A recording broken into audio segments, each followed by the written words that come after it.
They have already decided when they place the hand on the dealership door and walk through the door, the only thing left to do is provide an experience because they've sold themselves. So it's a really cool spot to be in where we don't have to worry so much about the sales process anymore and selling the vehicle, but we do have to worry about how we treat our customers. And those customers, 79% of them are going to hit the road if the experience isn't what they want it to be. They're going to go choose the competition because they provide a better experience. And so it's a really cool spot to be in because for the first time ever, all we have to do is focus on being really good humans to the humans that we serve. Welcome to the Sensei Playbook, the ultimate podcast for the automotive industry. Each week, we dive into the success stories and best practices from industry leaders who put customer experience first. From driving repeat business to earning coveted referrals, discover the tools and tactics that set the best apart. Get ready to hit the road to success. This is the Sensei Playbook. Welcome back to the Sensei Playbook podcast. Today we have a very special guest. We're joined by Katie Merez. She is a motivational speaker, a best-selling author, a customer experience designer for some of the top companies in the world. She's founded a nonprofit to help women who've been the victim of domestic abuse. And she's here today to share her wisdom to help dealerships deliver a five-star customer experience.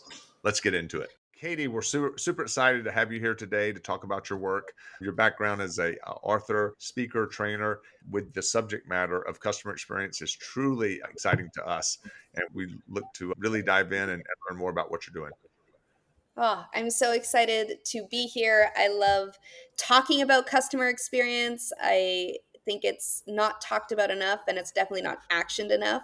Right now, I think that the world is in what I like to call the experience competition era, where the automotive space is one industry. This pertains to all industries, but especially in the automotive space, a customer can look at all the different types of vehicles that they want in as many different dealerships, no matter where they are in the world, all the different OEMs, and they can basically pick or choose the make, model, trim level, leasing rate, financing rate. They have already decided when they place the hand on the dealership door and walk through the door, the only thing left to do is provide an experience because they've sold themselves. So it's a really cool spot to be in where we don't have to worry so much about the sales process anymore and selling the vehicle, but we do have to worry about how we treat our customers. And those customers, 79% of them are going to hit the road if the experience isn't what they want it to be. They're going to go choose the competition because they provide a better experience. And so it's a really cool spot to be in because for the first time ever, all we have to do is focus on being really good humans to the humans that we serve. Wow, we are talking the same language. We often tell dealers that, the defining difference when someone is shopping for a car is the customer experience because your inventory is very similar. Your sell prices are similar. Your incentives are almost the same and your locations are pretty much, the same as well. The only defining difference is customer experience. So the way to Yeah. stand out is to truly provide an exceptional customer experience. You talked about the 5 elements of a exceptional customer experience. Can you hit on that for a minute? Yeah, so 5 steps to a 5-star experience. It's something that I speak on a lot on stages. First and foremost, the first step is to be genuine and to genuinely care about the person. The second step is to use that person's name. That's extremely, extremely important.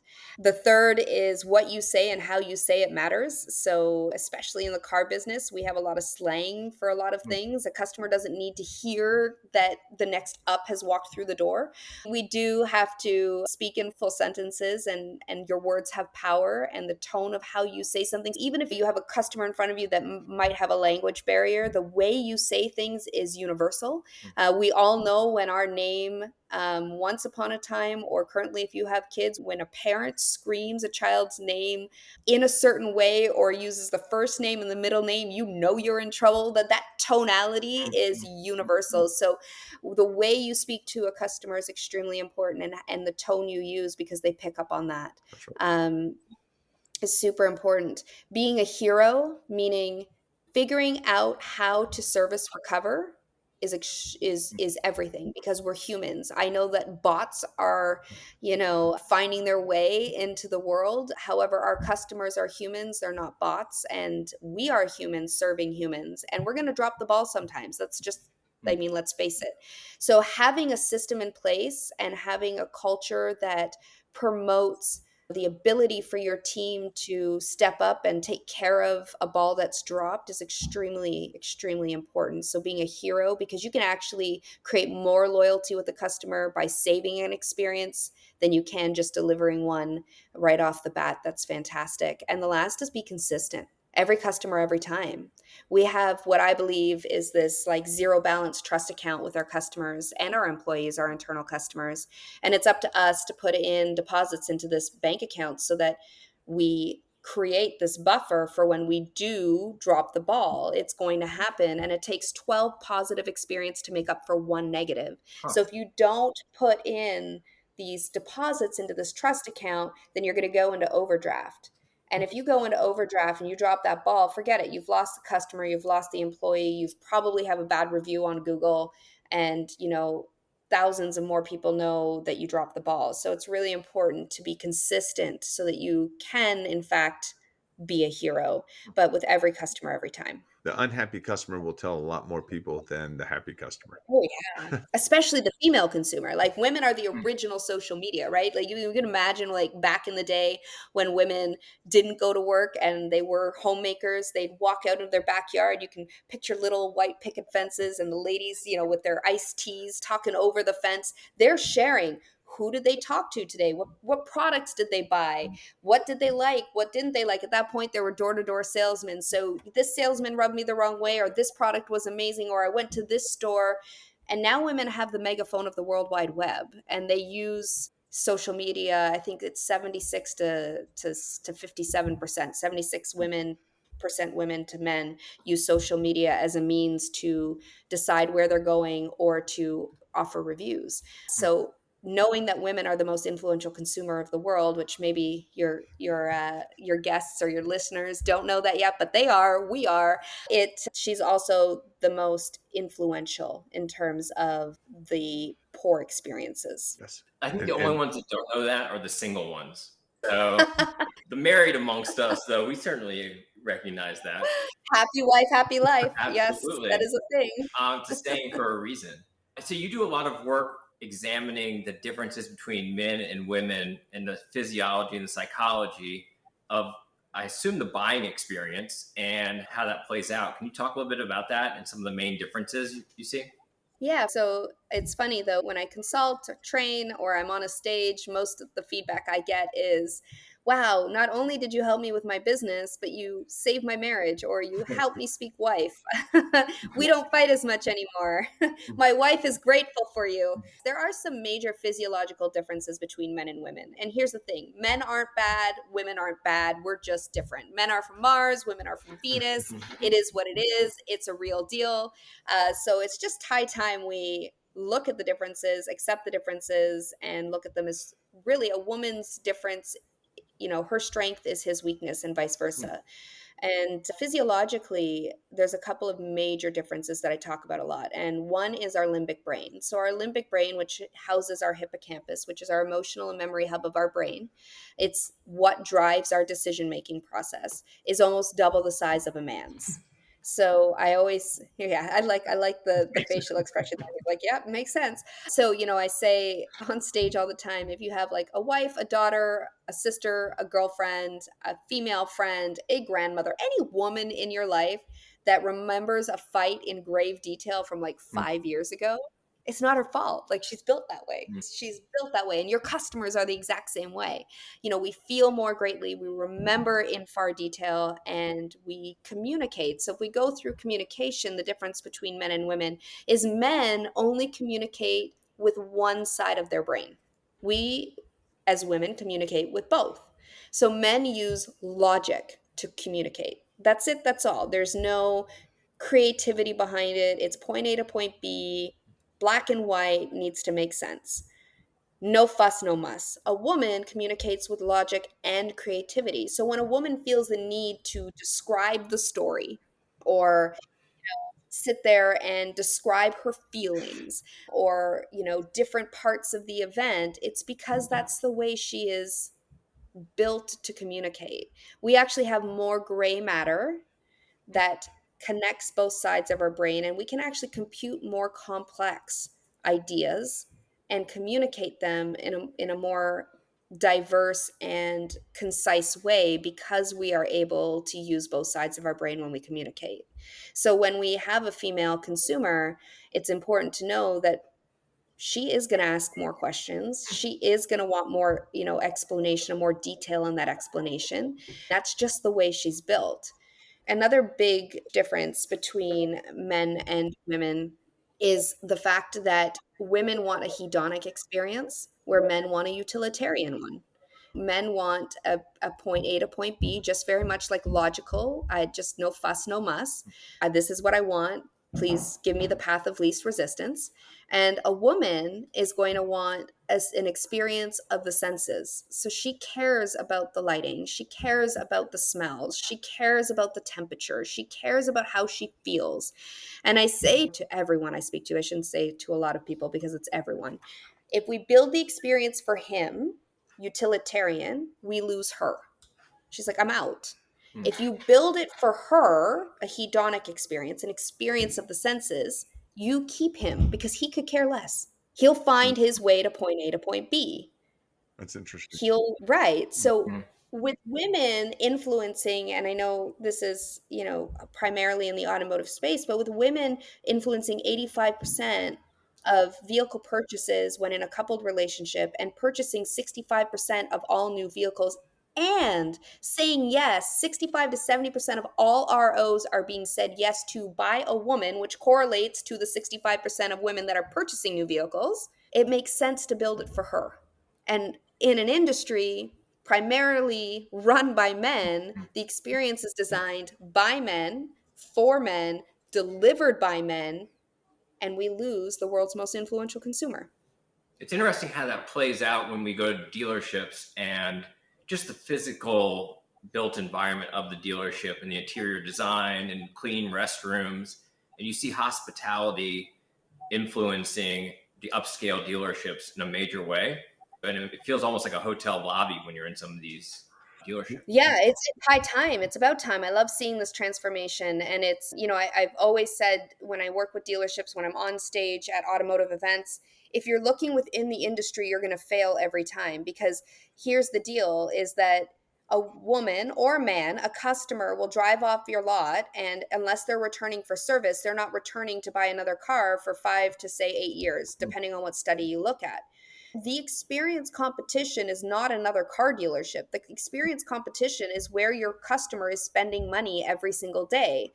And yes, we are seeing dealerships being designed in a bigger, better way that is more hospitality focused. And they're super smart because that's where they're spending their discretionary income. And that's where they expect the type of experience their expectation comes from, is that we get a better experience with a $7 latte than we do a $70,000 car purchase. Have you heard of Beaver Toyota? I have So not. they have a I number of feel stores. One is here. I think they spent close to 50 million on the facility. They have a hair salon, nail I love salon, it. I'm gonna massage. look. You can get alcohol. They have a bar. I love They that. even have a chaplain. They've had services there. Oh, They You have get beer. married wow. at the Toyota dealership? I don't know if you can get married, but they've Wow. had services there. The top Romantic. floor of the facility has meeting rooms that any local company can use. They invite you in, Mhm. no charge. Just they let the community come So in. smart. Yeah, brilliant. So smart. It's a Yes. total experience. So there are progressive dealers out there. Right. There are the ones that look outside the industry to see what. So disappointment is expectations not met. And so when your customer is spending their money in places like hospitality, on vacations, in a Starbucks coffee shop, at Nordstrom, or they drive through a Chick-fil-A and they get my pleasure for spending, $12 on a combo, they're looking at in that direction to then service the customer in their dealership. And those are the brilliant individuals because if you're looking at the next dealership, you're going to get it wrong. That's right. Speaking of getting it wrong, what would you say men get the most wrong in the automotive world if they're selling to women? So, and this is going to sound so simple. Don't just greet the man, greet them. Don't ever ask a woman if her husband is going to come or if she needs to make a decision, if she needs to wait and check in with her husband. Don't ever do that. Women are opening more businesses as we speak than men are. They are also 2 to 1 graduating from university with more degrees than men are. We make our own money now and we don't need our husband's permission. But I can tell you that no woman will ever say, I need to check with my husband, but every man will say, I need to check with my wife. Yeah, that Most sounds men, about right? right. Yeah. Absolutely. Yeah, exactly. So I would always ask a question when I was selling cars. I would always ask very upfront, early in the conversation, "Hey, you don't have to buy today, do you?" And I would ask that question. And Grant Cardone, I worked for Grant Cardone, and he trained that back in the day, and it was designed to relieve pressure. Most salespeople that you meet in the automotive industry are Mhm. saying, "What do we need to do to get the deal done today?" And that Yeah. creates pressure. And the last thing you want a consumer to feel is pressure. If they feel pressure, Yeah. they put up a wall. Mhm. Yeah. So they would say, "What do you mean? You know, I don't have to buy today." And I would say, "Well, as your automotive transportation specialist, I need to make sure we find the right car at the right price with all the right features, and that doesn't always happen on the same day." Yeah. No, that's relieving pressure is great, especially from a female point of view, because she cares very much about creating a genuine relationship with the person that she's interacting with, even if it's just a sales associate. That's right, If there is pressure involved, that will feel very disingenuous. What, and what non-trustworthy. Oh, what brought you into the automotive industry, and how did you? Let's, I guess, backing up a little bit. Like, what was your path into that? I had a really, really shitty car buying experience, to be real. I had several of them. So I design experience. Most people have. Yeah, so I design experiences for large organizations around the world outside the industry, and including, I don't know if you all have heard of Celebrity Cruises, Mhm. but I designed their entire guest experience, and I Wow. traveled for 3 years on board their ships, training their team, and I worked with Forbes, and I was part of the team that brought in the very first Forbes star rating for the cruise industry. So Hmm. when I say I designed and worked with some of the best, I really have. And so it's very hard for me when I go in as a customer to turn off my customer experience expert hat, Hmm. right? Because not everybody performs at that level. But this was way, way, way below anything I've ever experienced or expected from a customer experience. And I'll never forget, I went into a Nissan dealership because I was driving a Rogue at the time. And I brought my kids, and it took 17 minutes for somebody to approach me. Hmm. And when finally somebody approached me, he put out his hand, and the first thing he said is, "Will your husband be joining you?" Mm, And I was, "But I'm buying the car. What do you mean is my Hmm. husband joining me?" I had the same type of experience for 7 different OEs. I Hmm. didn't go back to another Nissan store. I went to just different manufacturers until I landed at Hyundai, and they treated me like a human. They Hmm. treated my kids like they were special. They took them off my hands. They even had the car seats for me to be able to go do a test Hmm. drive. And there was no pressure, but they most importantly treated me as if I was an equal. And they never asked me if my husband was attending. I don't have a husband, I'm a single mom. So there was no husband to come to this experience with me. And I ended up saving 20 grand because I wanted a 3-row SUV and I wanted the brand name. And I ended up with a Hyundai, and it's not what I wanted, but I paid less and I got a great experience.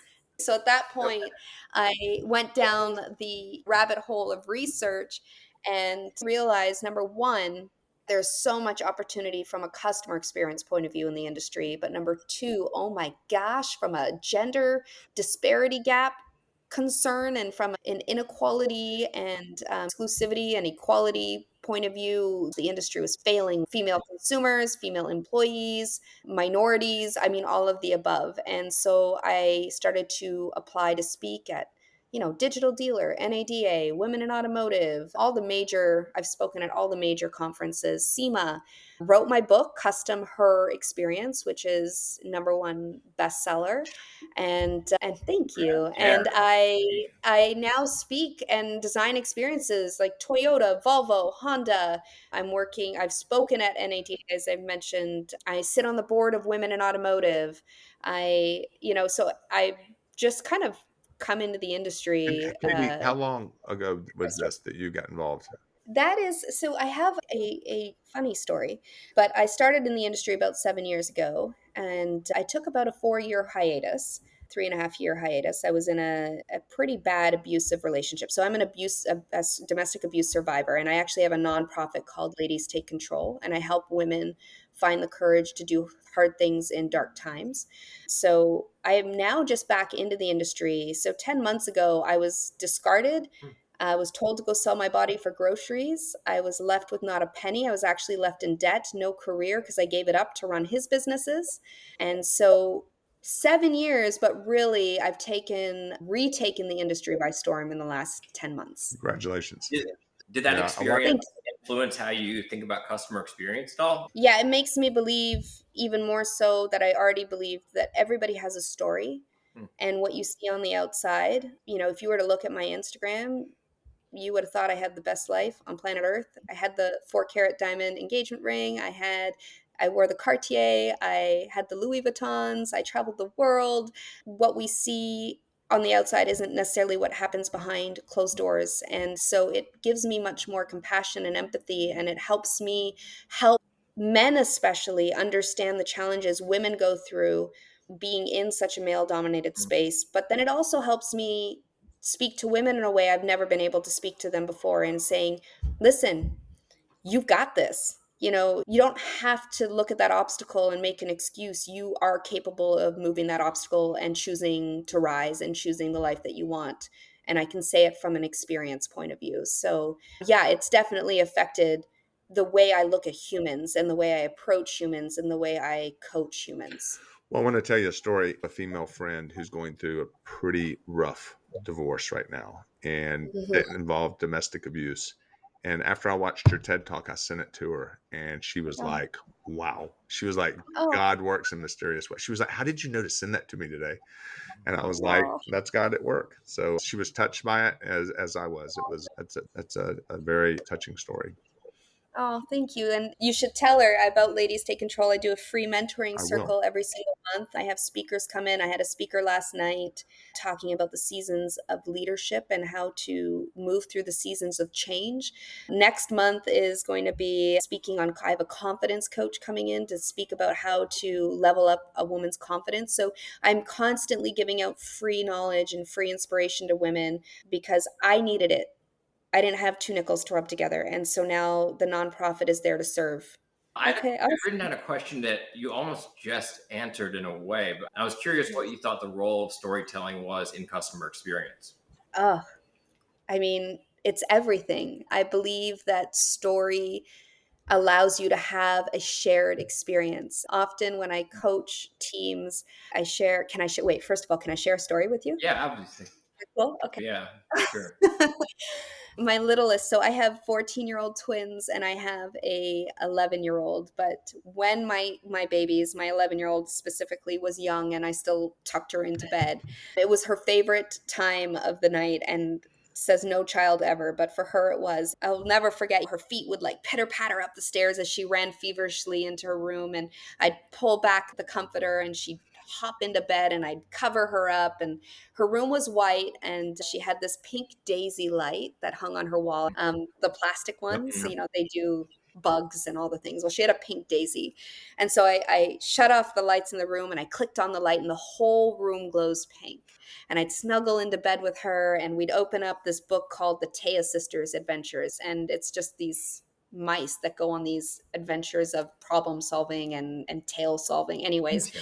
and in the book, there are like these words that are italicized and bolded and different colors. And so we'd read through a chapter, and then at the end of every chapter, every night, no matter what, she'd point to all the bolded, italicized words, and I'd say them to her and recite them. And then I'd close the book, shut off the light, and she always gives me a kiss just on the bridge of my nose. And she, always says, Mama, I love you so much. You're the best mommy ever.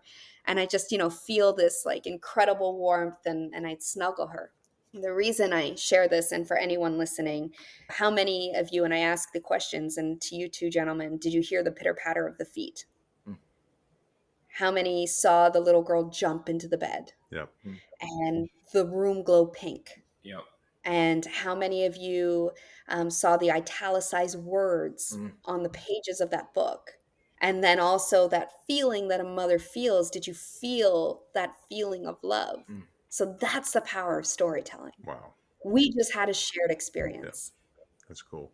And so, what effect does that have on the customer experience? I mean, it's everything. If you can sell through storytelling, if you can be vulnerable, and I don't mean vulnerable as in like air all your dirty laundry and talk about drama. I mean vulnerable as in she talks about an experience that she had driving little Johnny to soccer, and you have a similar experience, you can share that Mm. story, and all of a sudden you're connected on a different level than you would have been if you just passed that story by. So it has a profound effect because it allows two humans to connect without force. And it releases, serotonin and dopamine, but also the one hormone that we want to release in all of experience is oxytocin. Oxytocin is the bonding hormone. If you can bond with your customers, you have a customer for life. And storytelling is a great way to do that. It's the sales hormone. Yeah, it is. Closing. There you go. That's excellent. Was that a good answer? That's That was awesome. a great answer. And Any post answer. I have 13-year-old twins. Oh, you do? Yeah, Boys, boy, girls? girl. I have a boy girl. I know, and they were so close at one time. Now they're little, they're like bickering. Oh, yeah, They, that's happened too. but Yeah. but he did let her walk to school with his friends today. He was walking to school, which was about a Oh, mile and a half. They woke up early, and they wanted to walk to school with his buddies, and she was wanting to go with them. And at first, he was resisting. And I was like, "Why aren't you going to let your sister go?" And he finally, relented this morning and let her go. well, good. I'm glad. He needs Yes, to step up to be a big brother. that's right. Was he older? Is he Yeah, older by by a minute. he's the A The older minute. brother. Ella's older, so my daughter's older by 31 seconds, Wow. and let me tell you, everybody knows. She doesn't let him Um, forget it. yeah, but he's bigger by like 5 inches. Oh, wow. So Wow. yeah, he's like 5'11" almost, and Wow. she's like 5'4.5". So nobody guesses them to be twins. No, no, he looks 2 years older than she does. Wow. He's a man. I'm like, buddy, you're as big as some of the guys I date. He You're is, 5'11" he's going to be and like huge. 160 pounds. What the heck? How tall was his father? 6'1". Okay. Yeah, so he'll be up and around there, I'm Yep. sure, maybe a little taller, 6'2". Yep. Twins are Oh, awesome. It's a fun dynamic. Well, they're awesome now. I don't know how awesome they were when they were babies. No. Yes. I've got a Yes. 17 And your month wife old. So, He has, definitely. yes. yeah. I have Jesse's a just 7-month-old daughter. So, I am How old? 17 months. Oh my gosh. I'm Yeah. in it. Wow. I mean, Yeah. I'm out of survival mode at least. Like the first 6 months is like just trying to like survive and not go crazy. But yeah, so Yeah. she's amazing though. It's like the happiest, Oh, for happiest sure. kid. So much fun now. So yes. Is not it's not easy, but it's worth it. that's right. What would you say, going back to customer experience, or some of the trends you see in customer experience right now?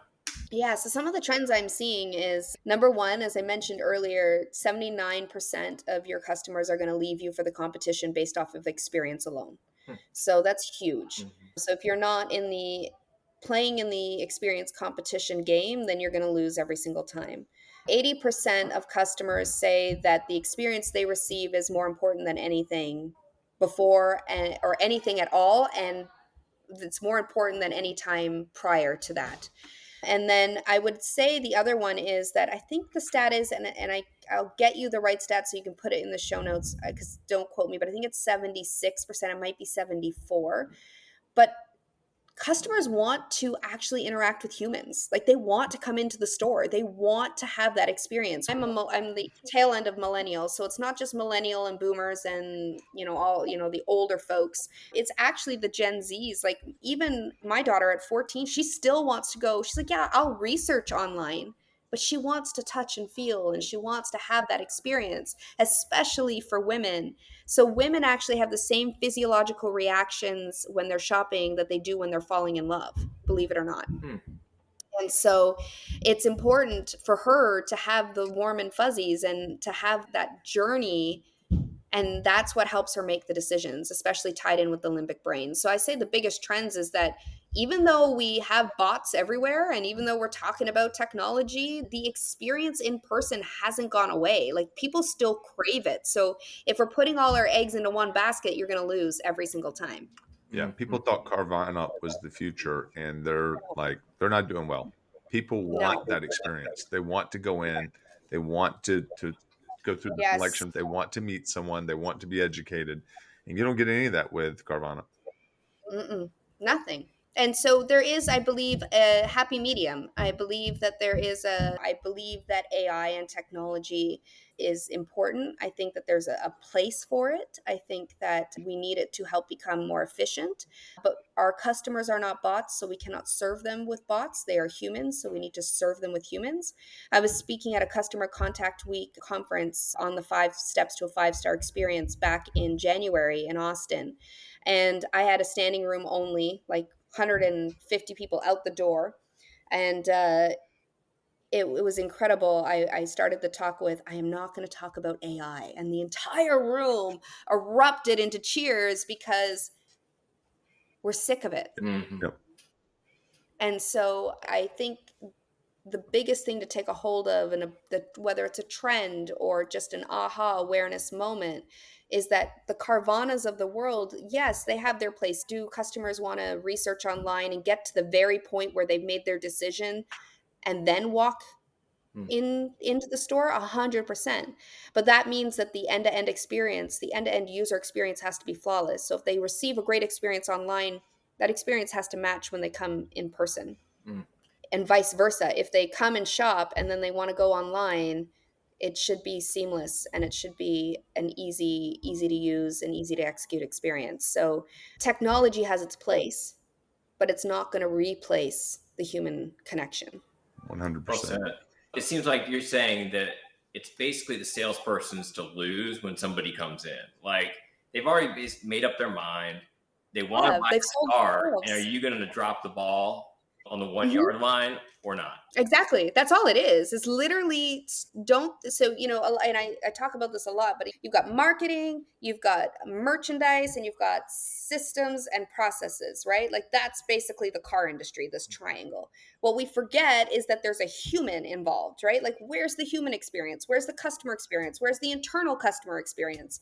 When we look at the way technology is today, it's basically serving up the triangle, and the only thing left for us to do is to provide the experience. Coach your people on emotional intelligence, design a brand experience, break down your journey map in your sales process and put some interaction in there. Go from service to experience, from transaction to interaction. Teach your people how to listen. And because our favorite person to talk about is ourselves. Mm-hmm. So your customer is going to give you all the information you need to know in order to tailor that experience to them and make them feel genuine, make them feel like a personalized experience is being delivered. Mm-hmm. It's literally the only thing left to do now because the customer is doing everything else. Yeah. Yep. I read a stat that was like, I think it was 90% of the buying process occurs without any one-to-one communication with somebody that works for your company. So basically, everyone's Yeah, doing 90% of it, and then you just have it's to do the last it's 10%. yeah, it's like old school. I used to design shoe stores and I used to do visual merchandising, and I used to say your windows are your silent sellers, right? This was before technology came into play. Is that every time a person would come into the mall before or after hours and they walk by your window, those windows are selling for you. They're going to make a decision to come back tomorrow because they've seen something in there that's piqued their interest. Well, your technology is your silent seller. That is the way we should look at it. It's a third, or a salesperson that never sleeps. And when they should be, your customers are laying in bed next to their significant other. They should be talking to their significant other, but they're not. They're on their phone, they're doing research, they're scrolling through TikTok, they're not. It's true though. Me, I would They're never. checking emails, they're not actually having the connection they should have with their partners. But thankfully for businesses, that's happening. But they're selling themselves, and so, yeah, all of it is happening behind closed doors. And so that's when I said at the beginning of this conversation is the moment that person places the hand on the door handle of your dealership and they pull that door open, they're sold. Mm-hmm. They've done all the work for you. Now all you have to do is be a really awesome, kind human. Now, there's a difference between being nice and kind. Nice is like, I have to be here. I don't want to be here, but I've been told I have to be nice. Kind is genuine. And it's like, I really love what I do. But when you're kind, you win. That it's really that simple, especially now that a customer has already sold themselves. Let me ask you this from a marketing standpoint. How do you recommend that car dealers utilize social media or leverage social media to showcase their customer experience? Yeah, so that's a big question. But I'm going to attack it from the female consumer's point of view because I think that's most important because women are consuming that more than men. But from a female point of view, women want to do business with businesses they see themselves in. So showing that you have happy employees, especially happy female employees that are willing to share their story and it looks like a great place to work, that's a great way to market to individuals. The other thing women really love is cause marketing. So if you're in a community and you're doing some really great things in your community, like showcase that. Use social media to get that out there because again, a woman's limbic brain is double the size of a man's. And when you can pull on her heartstrings, you're going to have an emotional connection with her before she even walks through the door because she already thinks you're a great person. Oh, if this business is doing it, the person that's running it must be great. Their employees look happy. So when it comes to social media marketing, I just be real. Like show up and be real. Yeah, some of the TikTok videos are funny. It's great. There's a lady that does incredible things. T's got your keys, Tiana Mick. I don't know if you've ever heard of her, but she's fantastic. She'd be a great person to have on your podcast. I love her to death. Young woman, youngest NADA speaker to ever have spoken. Like she's just fantastic. Noted. She does some incredible things with TikTok marketing for dealerships. So the Gitchy videos are important for the funny factor for when you're laying in bed and you're scrolling and you're trying to numb your mind a little, mindlessly scroll through and flip through reels. But also from an Instagram, Facebook perspective, is just showing up as who you are is really important. Being genuine. I can't stress that enough. We see enough. I call it the white picket fence syndrome on social media. Like we see enough of oh, life is perfect and this is us. Nobody believes it anymore. So being as real as you possibly can and showcasing the women that are in your dealership, extremely important. That's good. Good stuff. I know we're coming up on the hour here, and Chris always has a question he'll ask in a minute, but I wanted to just ask, like, what book are you reading right now? Oh, what am I not reading? So I listen to at least 5 books a week and I read 2. So I'm consuming 7 books a week. Wow. Currently, I am reading again for like the 5th time, The Four Agreements. And on Audible, I am listening to The Science of Getting Rich and The Secret and The Greatest Secret. Those are my 4 currently. What speed do you listen to it at? 1.7. Oh, wow. Wow. No wonder you can get through them. You work your way Well, up to that. I also that's all I do in my spare time. So I'm also, I'm a faith-based woman, so I also read the Bible every day. That is a book I read every single day. It's my favorite book and I go to it all the time. But yeah, so that question is I'm reading all the time and I'm now writing a new book.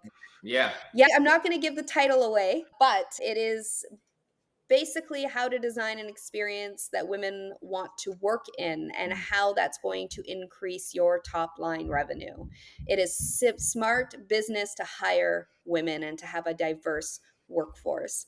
And so I am going to teach, male dominated spaces, but primarily the automotive space, how to do that. Well, we've seen a lot of general managers, like a lot more female general managers. In fact, we've interviewed a few. And it's funny because I was looking at your LinkedIn and I saw a friend of mine, Erica Tiffany from Atlanta. She's, I guess, Yeah. in Minnesota now, Minneapolis now.